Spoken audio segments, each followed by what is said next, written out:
కరువు కాలమున జరిగిన దాన్ని గూర్చి ఇర్మియాకు ప్రత్యక్షమైన యెహోవా వాక్కు. చాలండి, ప్రార్థన చేసుకుందాం. కృప కన్యకను మా పళ్ళు తండ్రి, ఇర్మియా ద్వారా నాతో మాత్రం మాట్లాడుతున్న దేవునికి కొనాలి. కరువు కాలం గురించి ప్రభువా ఇర్మియా చెప్పినట్టుగా మేము ఎలాగున్నాము తండ్రి, ఒక్కసారి మా మాటకు మీద తండ్రి ఆత్మను తండ్రి పరీక్ష చేసుకుంటూ సాయం తెచ్చేయమని, చెరువును గ్రహం కలిగిన ప్రతి ఒక్కరు తెచ్చేయమని యేసుక్రీస్తున్నాం ప్రార్థిస్తున్నాం తండ్రి. క్రీస్తునందు ప్రియరా, గత 2 వారాల్లో ఆమోస్ చెప్పాడు. ఎవరికి అంటే 10 గోత్రాలకు చెప్పాడు, హెచ్చరించాడు. ఎక్కడి నుంచి వచ్చాడు?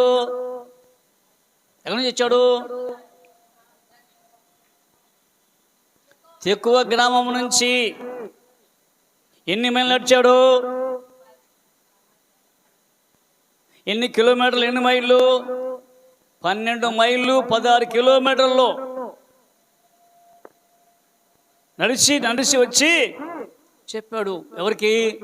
ఓ సోమరు ఉన్న వారందరికీ. వాళ్ళు ఎలాంటి వాళ్ళు? దుర్మార్గులు అండి. అదిగో వారి యొక్క న్యాయాధిపతులు ఏం చేశాడు? ఎవరికి అమ్మేవాళ్ళు న్యాయాధిపతులను?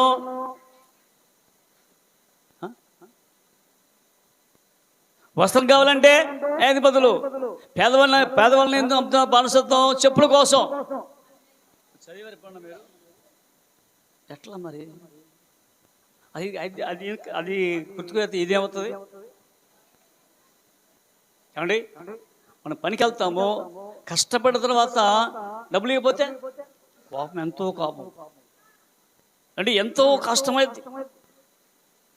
అందుకని యేసు చెప్పాడు మత్తయి సువార్తలో 20వ అధ్యాయంలో పరలోక రాజ్యం గురించి చెప్పినప్పుడు వాడా, అదిగో అయ్యా మా ద్రాక్ష తోటలో పొలముల పనుంది, వెళ్ళండి.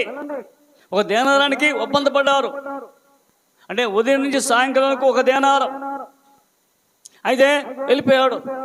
మళ్ళీ వచ్చాడు యజమానుడు, ప్రేమ కలిగి 9 గంటలకు వచ్చాడు. 9 గంటలుగా ఊరుకున్నారు. వాళ్ళని పిలిచాడు అండి. వాళ్ళు పిలిచి మీరు వెళ్ళండి ఎంతో. తర్వాత 12 గంటలకు, తర్వాత 3 గంటలకు, తర్వాత 5 గంటలకు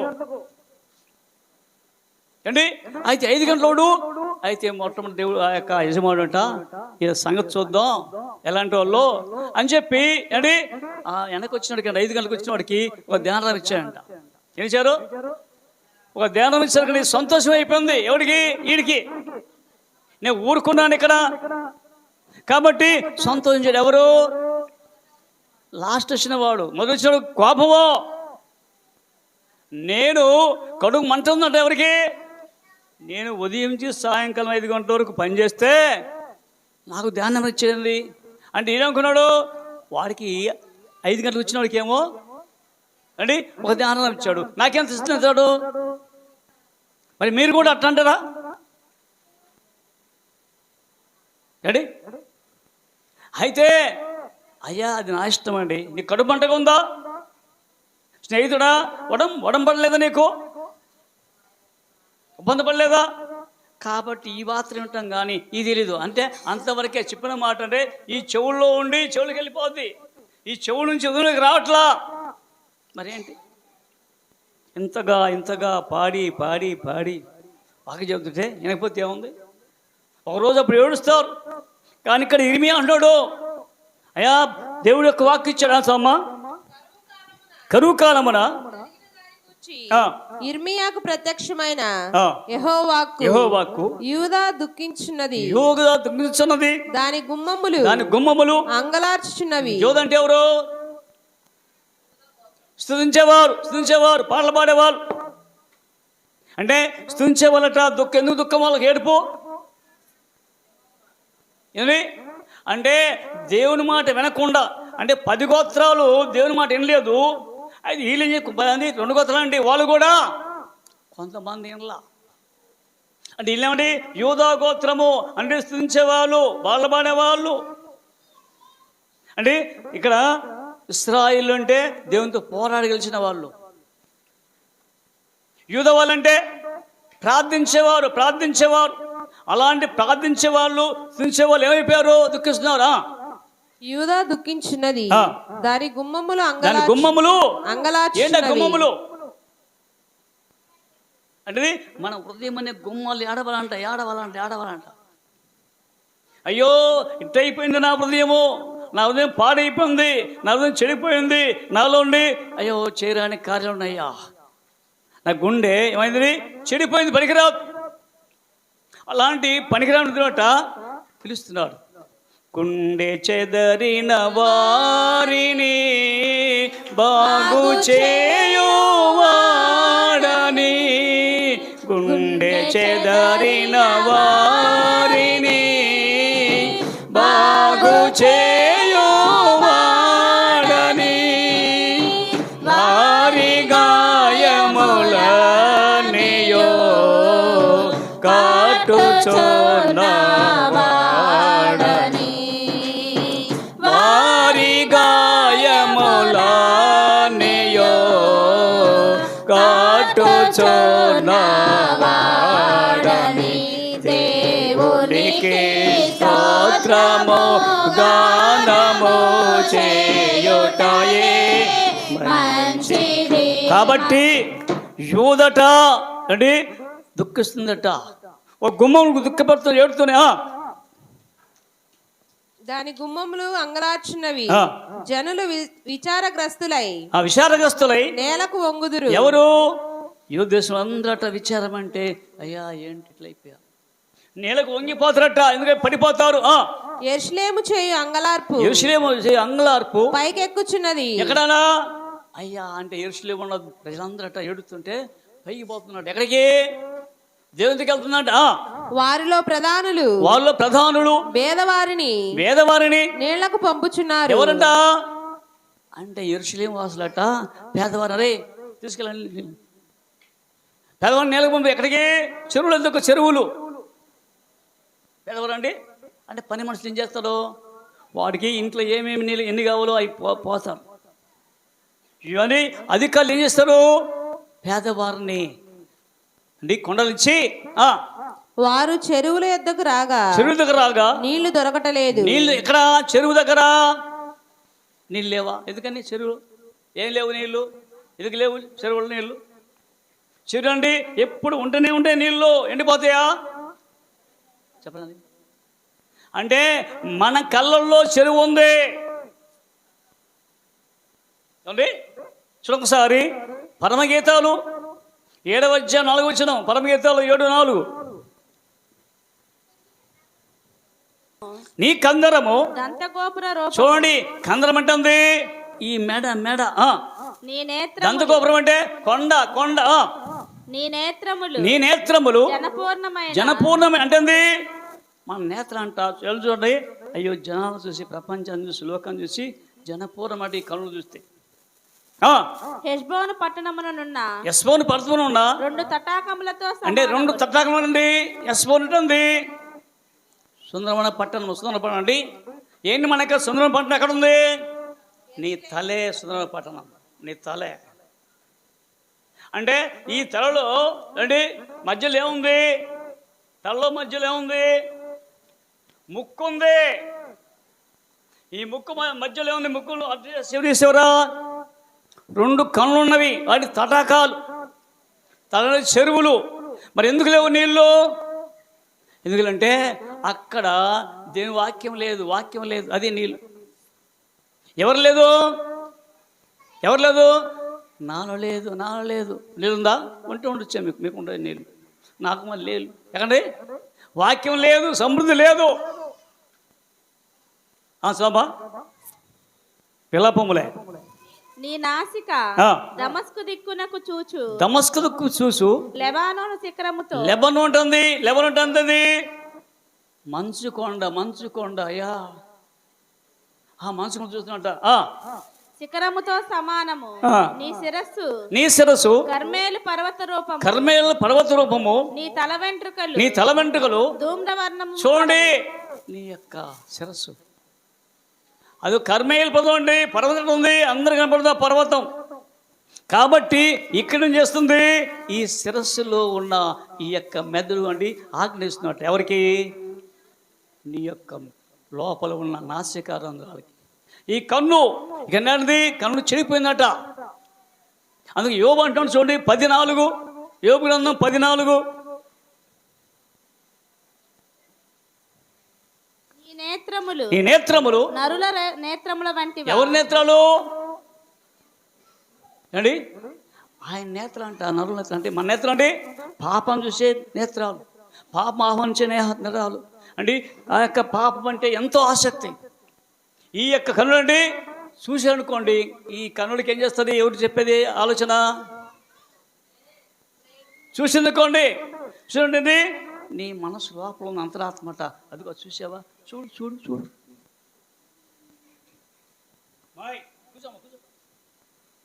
నీ నేత్రాలు నరుల నేత్రముల వంటివా, నరులు ఆలోచించినట్టు నీవు ఆలోచించువాడవా. మా నేత్రాలు నేత్రంటివి కాదు, నేత్రాలు తీక్ష వెలుగుతుండే నేత్రాలు, అగ్ని జ్వాలలు. ఎవరి? దేవుని యొక్క నేత్రం. అగ్ని జ్వాల అంటే అగ్నే, ఆయన వాక్యం అగ్ని, మా నేత్రాలు. కాబట్టి అందుకనే ఎస్బోను కొండ సుందరమైన పట్టణము, అందమైన పట్టణము అంటే ఈ యొక్క తలంతా అందమైన పట్టణమే. అలాంటి పట్టణం అంగలాస్తుంటే ఏమి లేవు, నీళ్ళు లేవంటే నీ కళ్ళల్లో లేవు, దుఃఖం లేదు, ఏడ్పు లేదు, వేదన లేదు. సమృద్ధి ఇస్తుంది కదా మనకు, సమృద్ధి ఉంది కదా, ఇంకెందుకు వేదన? ఎప్పుడైతే నీలో ఉన్న ఆ యొక్క నీరు కావాలంటే నీలో ఉన్న పాపమంతా బయట కక్కేయాలా. అందుకనే దాని యొక్క యెరూషలేము యొక్క ఆర్తధ్వని అంగలార్తధ్వని వినపడుతుందంట. సోమ్మ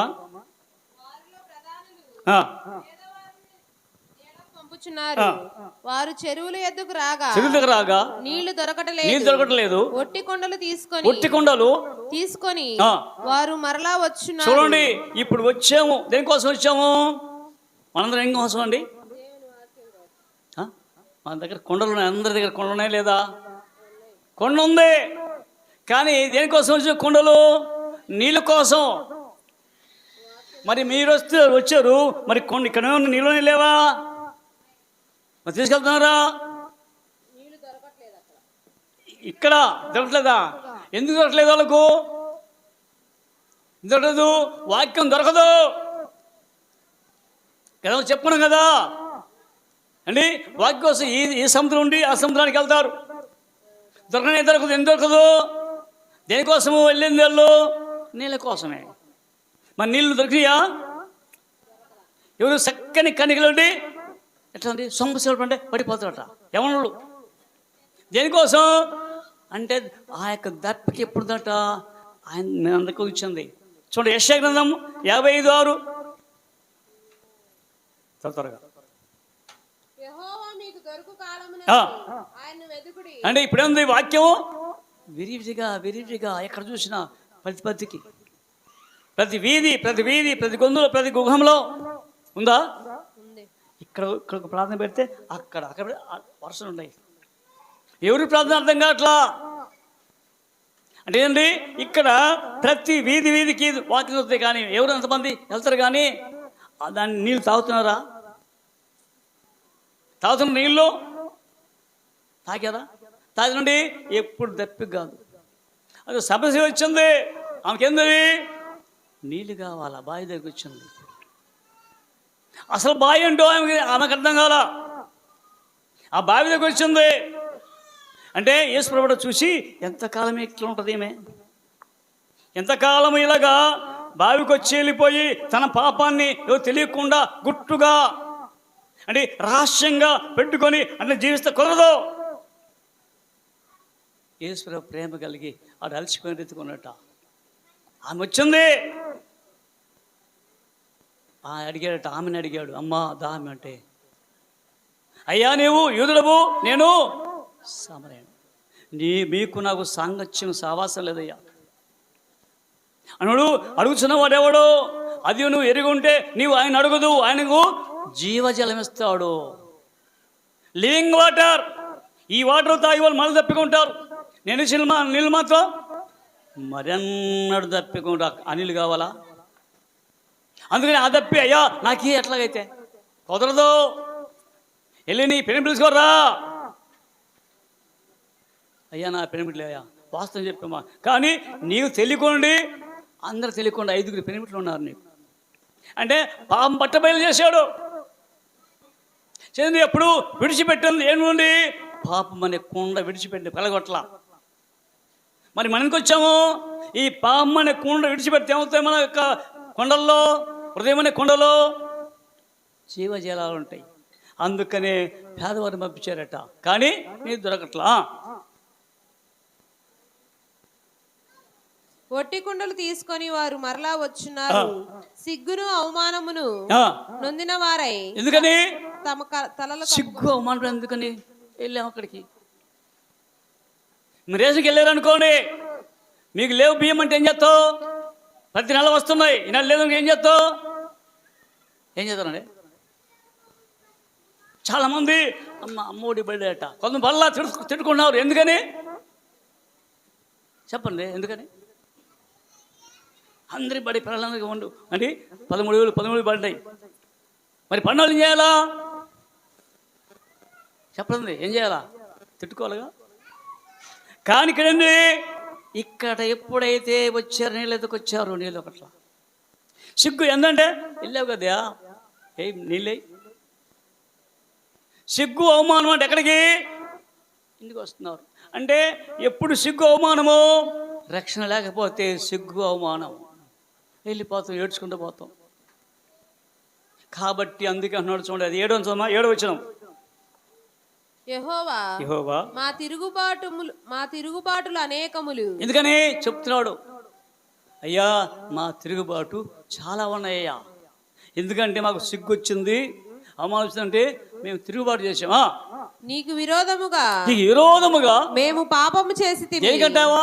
సిగ్గు అవమానము విరోధముగా, ఎగనెస్ట్గా చేయొద్దురా అంటే చేస్తున్నాడు, కానీ నీకు విరోధముగా పాపం చేశామా. మా దోషములు మా మీద దోషారోపణ చేయించున్నవి. ఇప్పుడు నా దోషం అనుకోండి, ఎవరు చెప్తారు? నువ్వు చెప్తావా? చెప్తారా? ఎవరు చెప్తారు? అంటే నువ్వు ఒక రోజు నన్ను నిలబెట్టప్పుట నువ్వు చెప్పవలసిన నీలో నుంచి వస్తుంది, నీవు వస్తుంది, నువ్వు చెప్పవలసిన ఒకరు నీ విషయం చెప్పవలసిన ఎవరు చెప్తారట? నీవే చెప్తావు, నీవే.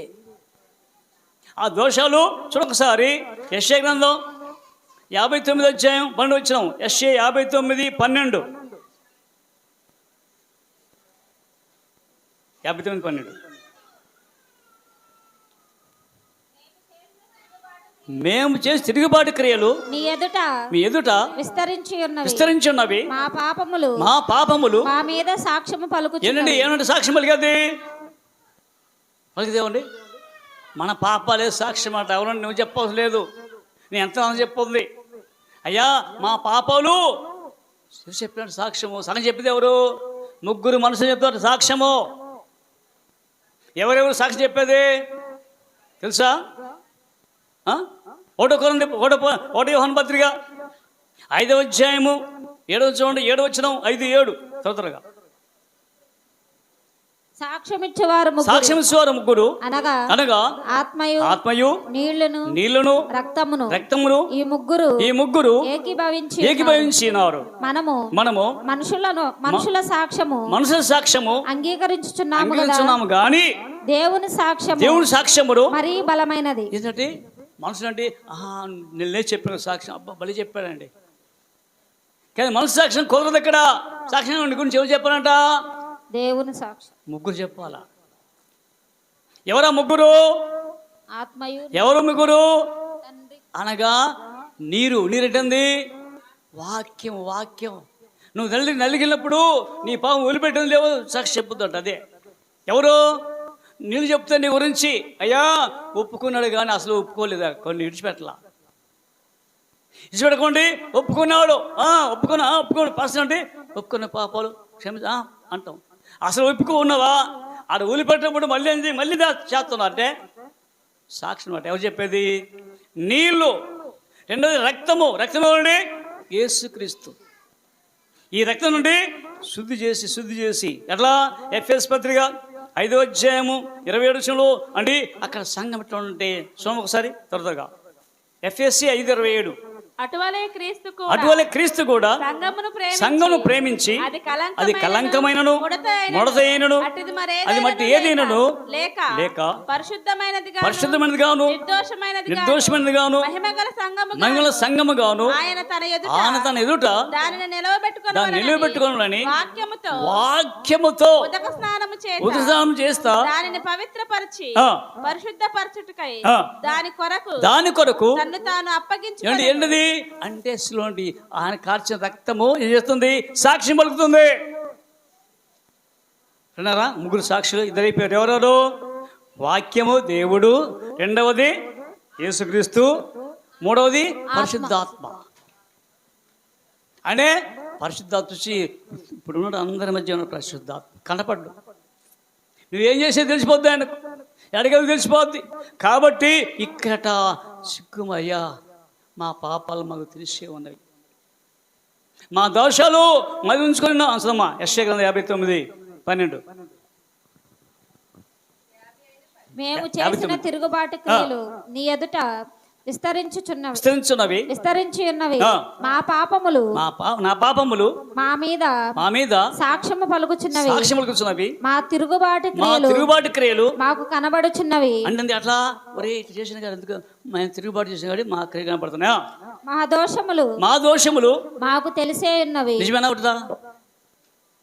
ఏమండి నువ్వు వెళ్ళినాడు తెలుసా? తెలితే చెప్పరండి ఎవరు? మా దోషాలు నువ్వు తప్పులు నీకే ఎప్పుడైతే నిలబెట్టావో అక్కడ కంప్యూటర్ చెప్పాడు అనుకోండి, ఏం చేస్తావు? నువ్వు చెప్పేస్తావు. ఆ కంప్యూటర్ కనబడు ఏం చేస్తావు నువ్వు? నిజమేనయ్యా, చేశానయ్యా అంటే ఈ దోషాపనం చేయకముందు ఏం చేయాలి నువ్వు? మా దోషాలు మాకు తెలిసి ఉన్నాయి. తెలియకుంటారంటే మనం ఏంటంటే ప్రార్థన చేస్తాం, అయ్యా తెలుసు తెలియజేసామని. కుదరదు. నువ్వు తెలిసి చేసావు ఈ పని, చేసే ప్రేమించావు, చేసే పాపం తెచ్చుకున్నావు, చేసే పశ్చాత్తపడితే అట్టగా దావీదు అండి. దావీదు చూశాట బత్షెబాను చూసి ఏం చేయడు? పాపం చేశాడు. కప్పించుకుంటాడంటే కురుద్దా? ఏం చేశాడు దావీదు? ఒప్పుకున్నాడు. కప్పుకుండా నాదం ప్రవక్త అండి గద్దించినప్పుడు ఏడు ఆ మనుషులు అంటే నేనేనయ్యా పశ్చాత్తపడున్నాడు. మరి చేసేది ఎవరు? ప్రేమించేది నువ్వే, పాపం చేసేది నువ్వే, మళ్ళీ చంపించేది ఇట్లా. కాబట్టి దోషాపన చేస్తున్నట్ట. అందుకు చూడొకసారి కీర్తనలు 90 వచ్చిన మా దోషములు నీవు నీ ఎదుట నుంచుకొని ఉన్నావు, నీ ముఖ కాంతిలో మా రహస్య పాపములు కనబడుచున్నాయి. అంటే నువ్వు చెప్పవలసిన లేదట. ఎవరు అండి? నువ్వు చెప్పవలసిన లేదు. నువ్వు దాచిపెట్టుకోనుకో కుదురుద్దా? అంటే నీ రహస్య పాపాలు ఆయన ముఖ కాంతి అంటే ఎప్పుడైతే పడిందో ఆ కాంతి తెలిసిపోతుంది. మొత్తం ఎక్కడెక్కడ ఏముంది తెలిసిపోద్దట. మనం లైట్ వేస్తే చీట్లో లైట్ అయితే ఏముంది? ఆ గబ్బిలాలు పోతాయి పైకి. అట్లాగనే నీకు ఆయన ముఖ కాంతిలో ఆయన దగ్గరికి వచ్చినప్పుడ ముఖ కాంతి అంటుండే ఆయన కాంతి నీళ్ళు స్రవించిందో ఎక్స్కిరణాలు ఎల్లగైతే వచ్చి లోపలికి వెళ్ళి లోపల ఏమేమిందో మొత్తము స్కాన్ చేస్తుంది, తెలిసిపోద్ది. ఇక్కడ ఈ పార్ట్ చెడిపోయింది అంటే దానికాడికి ఎక్కువ కిరణాలు ఎక్కువ అయిన దగ్గర కాబట్టి యోచిస్తావా? కాబట్టి అయ్యా ఒకసారి క్షమించయ్యా. ఇక్కడ చెప్తున్నాడు ఎవరు? యూదావారి ప్రక్షమణ ఇర్మియా చెప్తున్నాడు. చూద్దాం 10 వచనం ఇర్మియా గ్రంథం. యెహోవా ఈ జనులతో ఈ మాట సెలవిచ్చుచున్నాడు, ఈ జనులు తమ కాళ్ళకు అడ్డము లేకుండా కాళ్ళకు అడ్డము లేకుండా ఏంటి మనం చేసే పాపం అంటే అడ్డం లేదు కాళ్ళకు. మనం చంపాలని చంపాలు, దొంగ చేయాలని దొంగతనం చేస్తాం, వ్యభిచారం చేయాలంటే వ్యభిచారం చేస్తాండి. కాళ్ళకు అడ్డం అంటే ఉంది. ఓరి వాళ్ళ కాళ్ళకి అడ్డం లేదురా అంటే అడగని రావచ్చు మళ్ళీ వచ్చి ప్రార్థన చేస్తే కుదరదు. అడ్డము లేకుండా తిరుగులాడుటకు ఇచ్చగలవారు గనుక. ఇచ్చండి కోరిక అంటే ఇటు పోవాలని కాళ్ళకు అడ్డం లేకుండా. కాళ్ళకి ఏం అడ్డం ఉంది? వాక్యం అడ్డం ఉంటే పర్లేదు. వాక్యం అడ్డం వచ్చేదనుకోండి అమ్మో నేను చేయకూడదు అంటాం. అడ్డం లేకపోతే అడ్డం చెప్పదండి వెళ్తాం. ఇచ్చగలవారు గనుక ఇచ్చగలవారు కనుక అంటే కోరికలవారు కనుక యెహోవా వారిని అంగీకరింపడు. ఇప్పుడు ఆయన వారి అక్రమమును జ్ఞాపకము చేసుకొనును. అయ్యా ఇప్పుడు ఆయన అక్రమం అంట, మన అక్రమాలు జ్ఞాపకం చేసుకున్నట, అంటే పాపాలు తెలిసి చేసిన బాధపాలండి.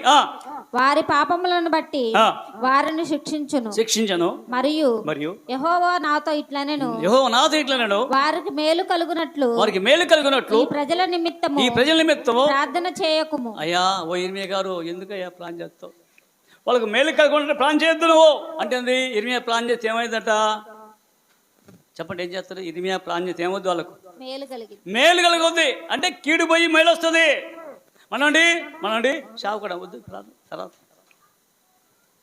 నువ్వు ముందే రావాలా, ముందే పాడాలా, ముందండి ప్లాన్ చేయాలి, మేము రాము ఏమండి. కానీ అట్లా కుదరదు అక్కడ. అంటే మీకోసం అక్కడ ఇర్మియా ప్లాన్ చేస్తుంటే నేను విన్నయ్యా, ఎందుకంటే వాళ్ళు నా మాట వినట్లేదు. ఎన్నిసార్లు గజ్జి లోబడగా హఠాత్తుగా మరణిస్తా, తెలియదు ఎప్పుడు వస్తుందో మరణం. కాబట్టి ఓ ఇర్మియా వాళ్ళకు మేలు కలిగినట్లుగా నువ్వు ప్లాన్ చేయొద్దు. వారు ఉపవాసం ఉన్నప్పుడు నేను వారి మరణం వినను. ఎందుకని? ఒకవేళ ఉపవాసం వద్దని సాయంకాలం ఉండొచ్చు నువ్వు, అంటే 15 రోజులు ఉండొచ్చు ఉపవాసం, 7 రోజులు ఉండొచ్చు, 21 రోజులు ఉండొచ్చు. కానీ ఏం లేదు, నేను ఎందుకన్నాడు? మనలో ఉన్నట్టు ఎండి పెట్టుకొని అయ్యా రక్షణ కుదరద్దా? అయ్యా మా కుటుంబాలను, మా వీధి వారిని అండి, మా దేశాన్ని, మా యొక్క అండి ఇరుగుపోరండి రక్షణ తెలుసా? నువ్వు బాధ లేకపోతే ఇది చేస్తావా? అయ్యా నేను మాత్రం వాళ్ళు ప్లాన్ చేసి విన్నాం. అందుకనే గత వారం నుండి ఇద్దరు అండి స్త్రీలు ఏరుబందరికి వచ్చారు, రెండో ఏరుబందరికి వచ్చారు. అయ్యా కరువు కాలం వచ్చారట వాళ్ళు. అయ్యా నాకు సహాయం చేయమంటే ఏమంటున్నారు రాజుగారు? అయ్యా ద్రాక్షరసం గానుగల నుండి కానీ దాని నుండి కానీ ఎక్కడ తెచ్చాను నేను?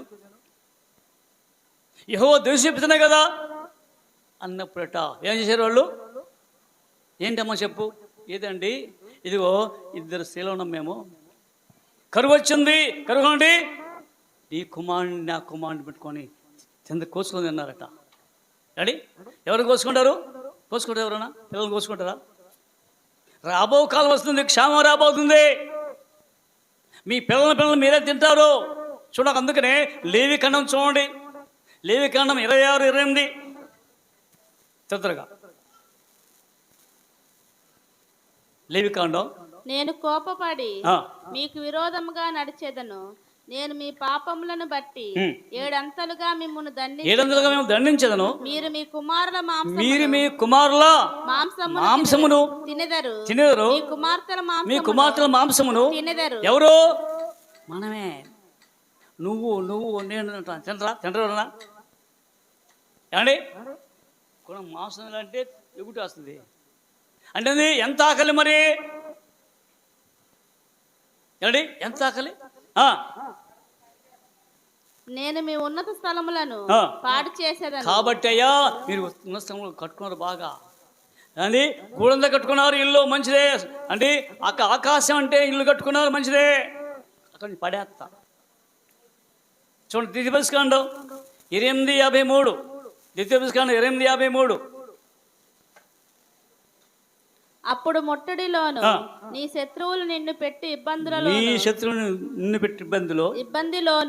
నీ గర్భఫలమును అనగా నీ దేవుడైన యెహోవా నీకిచ్చిన నీ కుమారుల యొక్కయు నీ కుమార్తెల యొక్కయు మాంసమును తిందురు.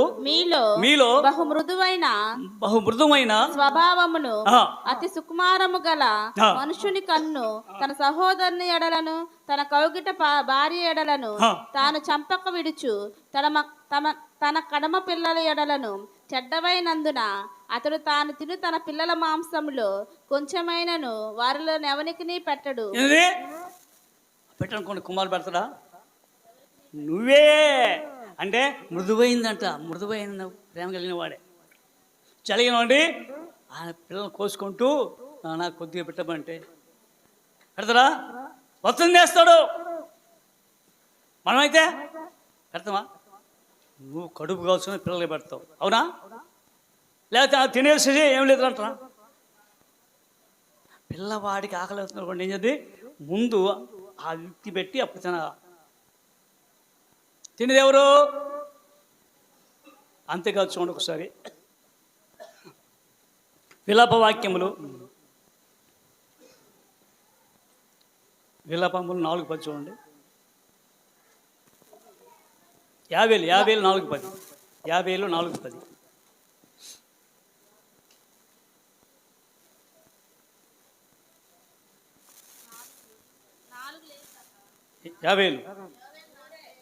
50 2:4 చూడండి.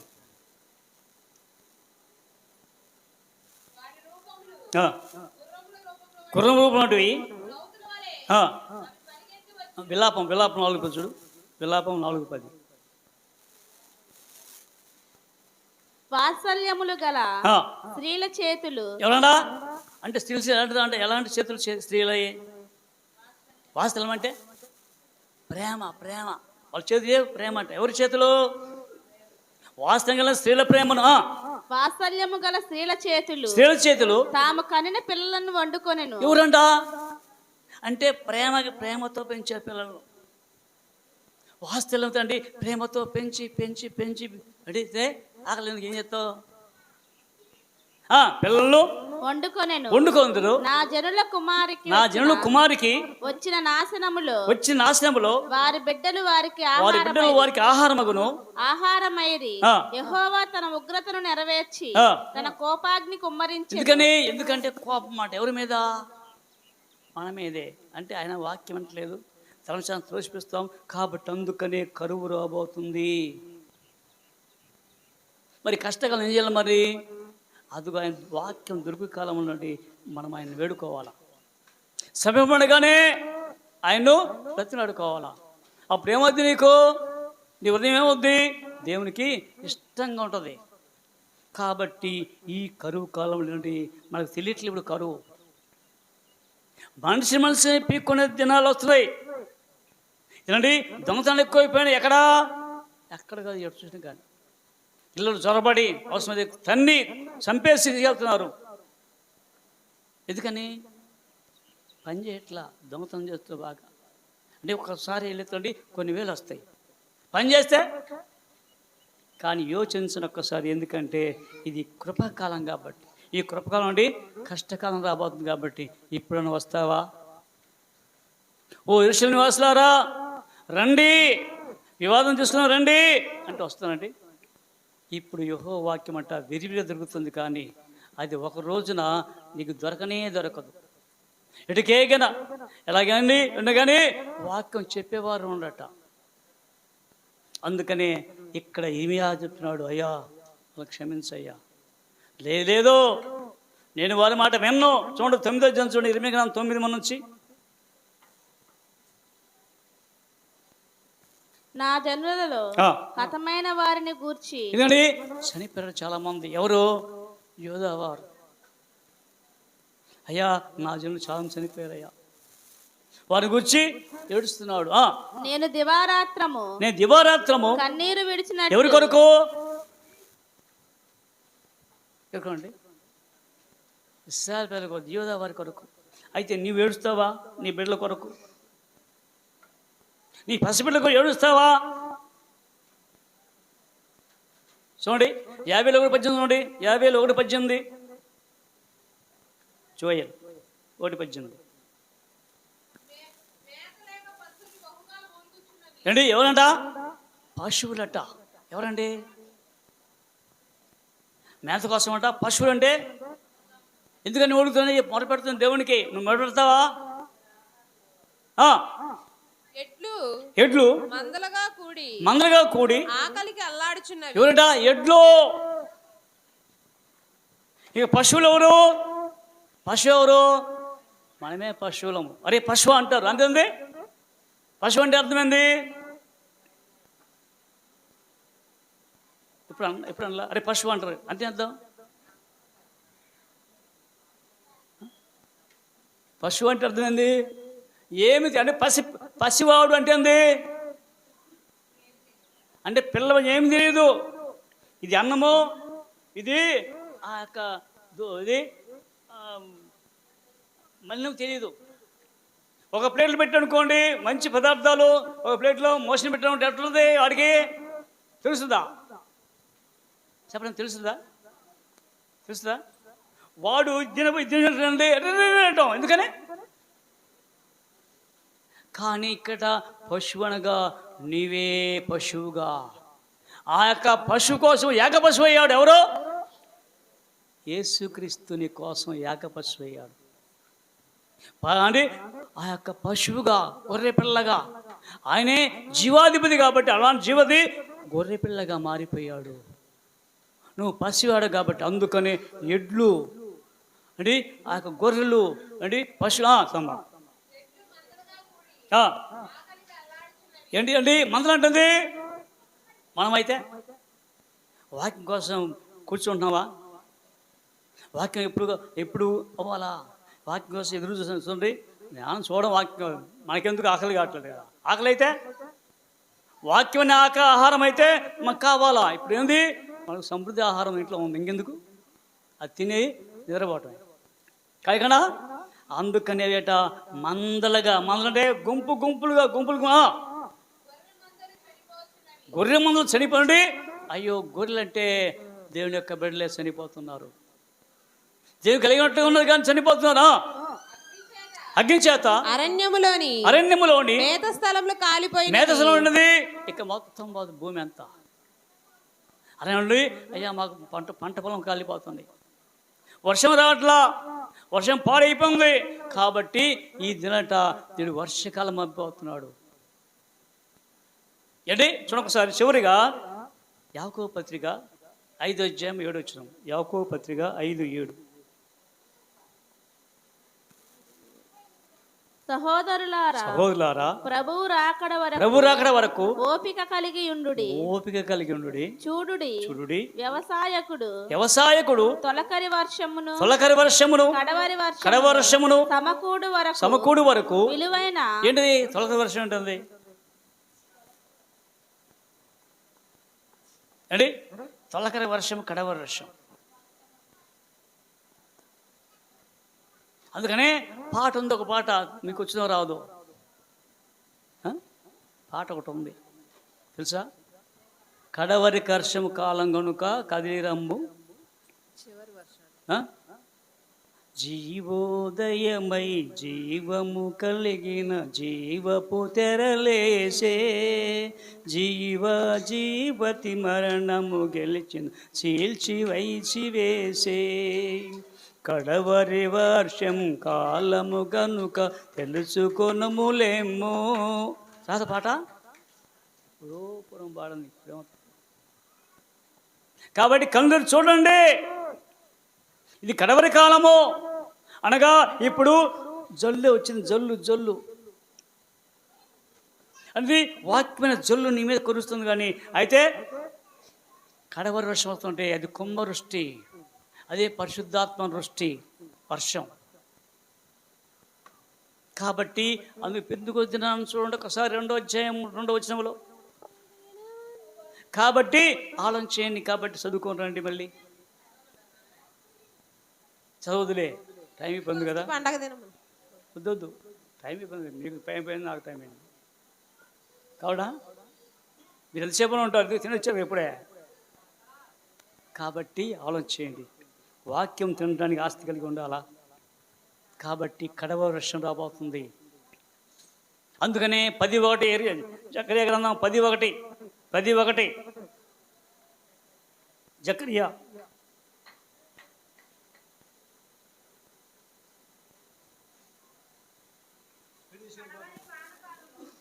కడవరి వానకాలమున వర్షం దయచేయమని యెహోవాను వేడుకొనుడి. ప్రతి వాడు చేసిన రీతిలో చేనిలోను పైరు మొలచునట్లు. ఎందుకని అయ్యా మా యొక్క హృదయం అనే పొలము బెడైపోయింది అయ్యా. వాక్యం అంటే మా యొక్క ఈ యొక్క భూమి ఉందే, హృదయం అనే భూమి లేదండి, నీళ్ళు లేవు. మేత లేదు అంటే పచ్చగా లేదు. ఏంటిది? మా హృదయం లోపల ఉందే. అందుకనే నీటి కోసమేట నీళ్లు దొరికినాయా వాళ్ళకు? అధికారులు పంపించారు, పేదవారిని దొరికినాయా? అయ్యా ప్రభువా, ఇదిగో కడవరి వర్షాకాలం, ఇప్పుడైనా అదిగో మా యొక్క లోపల ఉన్న భూమిందే తడుపయ్యా, ఇప్పుడైనా మేలుకొల్పయ్యా, ఇప్పుడైనా మా జీవితం చక్కబెట్టుకుంటామయ్యా. కాబట్టి నీ పరిశుద్ధాత్మ వాక్యం మాలో దూరి దూరి దూరి అండి శుద్ధి చేయాలి ప్రభువా. కాబట్టి కడవరి వర్షకాలమా, ప్రతి వాని చేనిలోను పైరు మొలచినట్లు యెహోవా మెరుపులను పుట్టించును. అంటే ఇప్పుడు ప్రార్థన చేస్తే మెరుపులట. ఏ మెరుపు అండి? ఏం మెరుపది? దేవుని యొక్క వాక్యం అనే మెరుపు. మెరుపు మెరుపు అంటే నువ్వు మెరవాలా, నువ్వు కూడా ఒక అంటే మెరుపులాగా లైటింగ్ కూడా లైటింగ్ అవుతే బలు మాడిపోయిందనుకోండి, ఎలుగుద్దా? మా లైటా ఎలుగంటే వెలుగుద్దా? ఏమి లేదు లైట్లో, ఫిలమెంట్ లేదు, రాలిపోయింది. బల్బు చూడడానికి బాగుంది, మనం స్విచ్ చేసావు, ఏం లేదు, ఫిలమెంట్ పోయింది. అంటే మనలో ఉండి ఫిలమెంట్ లేదు లోపల. అలాంటి ఫిలమెంట్ కోసం ప్లాన్ చేద్దాం. దిగుద్దుమాలు దీనిగా ప్లాన్ చేసుకుందాం. కృప మీ పనులు కప్పుతండి మీకున్నావు. కృప చేత ప్రేమ చేత మనకు కాచి దాచి ఇదిగో ప్రభా కడవ వర్షకాలం కాబట్టి ప్రభా మేము మేల్కొని ఈ వాక్యాన్ని ప్రభా మా అంతరం నింపండి. కుటుంబ కుటుంబాలను దీవించండి. ప్రత్యేకంగా ప్రభా ఇదిగో తండ్రి ఈ యొక్క వాక్యం మరొక చదువుకొని ప్రభా నీ వాక్యం సారాంశం గ్రహించి ప్రభా ఇంకా సంపూర్ణం కాలేదైనను ప్రభా కొద్ది నిమిషాలు నాతో మాట్లాడిన దేవనికి నాకు ఈ వాక్యం ప్రజలు నింపండి. ప్రతి కుటుంబాల క్షేమం దేశంతండి ప్రభా. ప్రతి ఒక్క భూమిని పండించండి ప్రభా. తొలకరి వర్షం కడవ వర్షం ప్రభా బిడ్డలు ప్రతి ఒక్కరిని నింపి సహాయం తెచ్చేయమని ఎలాంటి కొద్ది లేకుండా ప్రభా సాయంత్రం కూడి నడిపించండి. ప్రతి కుటుంబాల క్షేమాలకు ప్రతి కుటుంబంలో ఎలాంటి బలం లేకుండా ఎండకు ఎలాంటి బలం నడిపించమని ప్రతి కుటుంబాలను తండ్రి మీ ఆత్మని బలపరచమని ఎవరిని దీవించండి ప్రభా. అనేక మంది ప్రభా ఎగ్జామ్ రాయించినటువంటి మన ప్రభా ఆ ఎగ్జామ్లో ఒక్కసారి తండ్రి మన ప్రభా ఒక్కసారిగా డిఎస్సి ఎగ్జామ్ రాయించు ప్రార్థిస్తాను. వారిని చిత్తంలో ఏమైనా నడిపించండి. ప్రతి కుటుంబాలను దీవించమని కూడి వచ్చిన కుటుంబాలను దీవించి ప్రభా నీ సేవకు కానుకలు ఏవోచు నడిపించమని యేసుక్రీస్తున్నాం ప్రార్థిస్తున్నాం తండ్రి.